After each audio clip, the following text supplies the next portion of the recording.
नमस्ते, सत श्री अकाल, आदाब, and warm greetings to this distinguished assembly of peacemakers. Peace today must be defined not by treaties alone, but by dignity in daily life. I thank UN Peacekeeping Forces, India, and the US Federation of UNESCO Club for the honor of speaking at this Peace Summit. Myself, G.S. Bawa. In my journey of public service, I have learned one truth: Ashanti begins where dignity ends. आज दुनिया शांति सिर्फ देशों के बीच नहीं, समाज के अंदर भी ढूंढ रही है।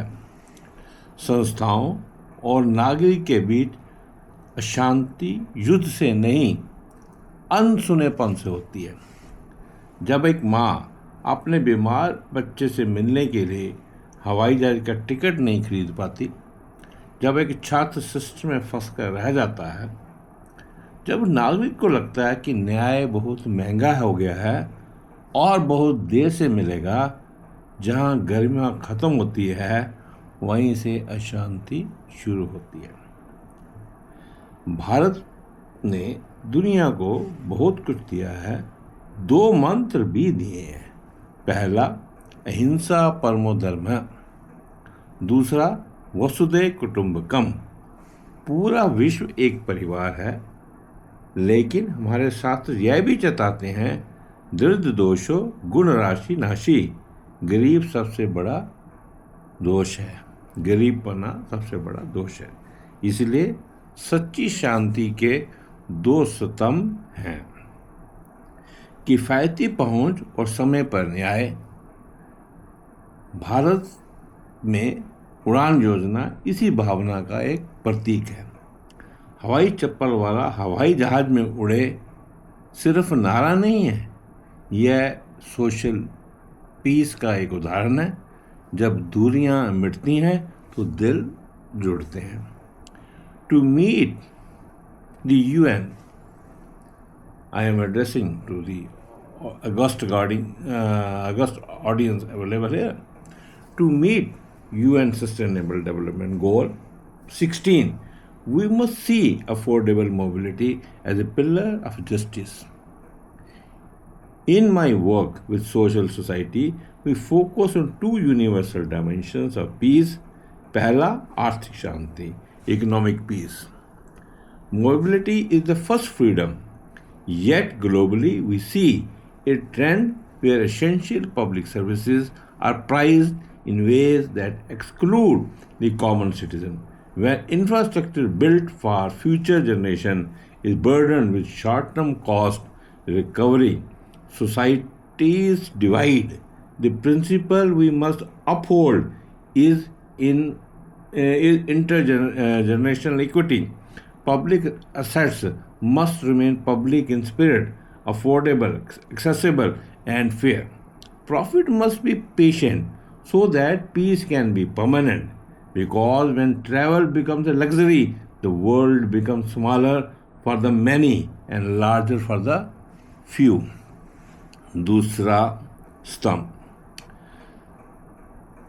संस्थागत शांति, institutional peace, which clearly mandates the SDG 16 calls for peace, justice, and strong institutions. But justice is not only in courts. For the common citizen, justice means being heard quickly, fairly, independently. When the public service fail, the global best practices emerging today is the institution of an independent ombudsman, a people's forum for grievance redressals, not to replace regulators, but to complement them. Because justice delayed is peace denied. I repeat, justice delayed is peace denied. A heard citizen is a much more peaceful citizen. एक किस्सा सुनाना चाहता हूँ। पिछले महीने, क्योंकि मैं पंजाब से हूँ, तो पंजाब से एक जानकार का फ़ोन आया कि हमारे गांव में एक माँ को पत्र मिला है कि उसका बेटा दूर सीमा पर तैनात है, 2 दिन की छुट्टी मिली, 48 घंटे। तो उसकी माँ ने बोला कि टिकट ले ले और आजा। हवाई टिकट उसके 1 महीने की बचत से ज़्यादा महंगी थी। तो उस माँ ने पूछा, क्या शांति की यही कीमत है? इस बात ने मेरे को स्तंभ करके रख दिया और मैंने सोचा कि इस बात को मैं आज यहाँ पर आप लोगों के सामने रखूँगा। और जब मैं इसकी बात करता हूँ, वो माँ अकेली नहीं है। दुनिया भर में हजारों माँ, हजारों परिवार यही सवाल पूछ रहे हैं हम सब से। इस समिट के में मैं आपके सामने कुछ विचार रखता हूँ। मोबिलिटी एक डिग्निटी का हिस्सा माना जाना चाहिए। किफ़ायती कनेक्टिविटी व्यापार नहीं, मानव अधिकार है। हर राष्ट्र में स्वतंत्र लोकपाल जैसी व्यवस्था बने, पब्लिक सर्विस में शिकायत का समाधान हो, तो समाज में शांति रहेगी। डिक्री से पहले डायलॉग करें, पॉलिसी से पहले जनता को सुने। और हम पीआर से हैं। पीआर का मतलब कोई प्रोपेगेंडा नहीं है। Peoples respect is PR.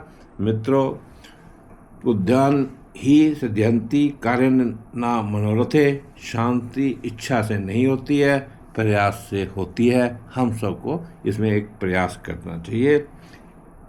हम संकल्प लें कि कोई माँ अपने बेटे और बचत में से एक ना चुने, कोई नागरिक अनसुना महसूस ना करे। Let us make skies a bridge of peace, not a barrier of price. हमारे आसमान किफ़ायती हों, हमारी व्यवस्थाएं न्यायपूर्ण हो, हमारा संवाद ईमानदार हो। सर्वे भवन्ते सुखिनः सर्वे सन्तु निरामया। जय हिंद, जय जगत, धन्यवाद। I have taken 37 seconds extra. Sorry for that, but then wish you all the best.